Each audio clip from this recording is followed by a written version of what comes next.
Kurva yang melengkung habis ini artinya suatu saat wabah ini akan berhenti. Nah, garis ini mewakili kapasitas rumah sakit dan tenaga kesehatan. Jadi semua yang di bawah garis ini kemungkinan besar akan dirawat, tapi yang di atas garis ini kemungkinan besar kesulitan dan bahkan meninggal dunia. Nah, tugas kita adalah membuat kurvanya tuh nggak terlalu melonjak tinggi, sehingga semua orang yang sakit bisa masuk ke dalam rumah sakit dan ditangani oleh petugas kesehatan. Jadi gimana caranya membuat kurva ini menjadi landai? Orang itu sakit nularin orang lain.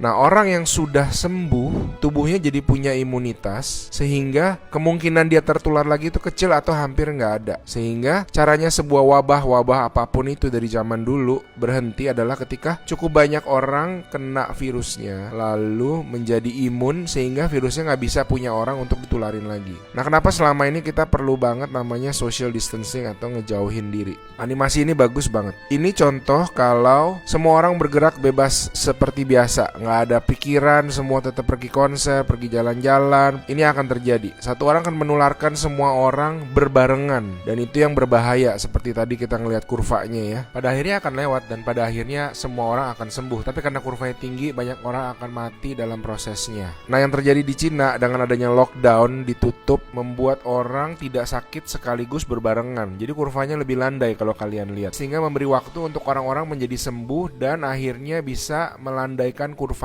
Nah, sekarang kita lihat kalau kita lakukan namanya social distancing, yaitu kalau nggak harus banget nggak usah pergi keluar, kalau nggak penting-penting banget nggak usah ketemu temen, nggak usah ada social function, semuanya ditunda dulu. Kita lihat apa yang terjadi.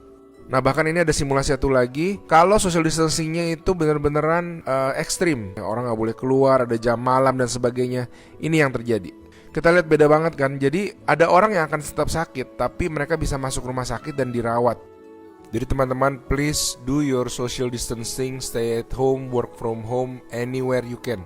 Ada orang-orang yang nggak bisa, saya mengerti, tapi sebisa mungkin lakukanlah semuanya itu.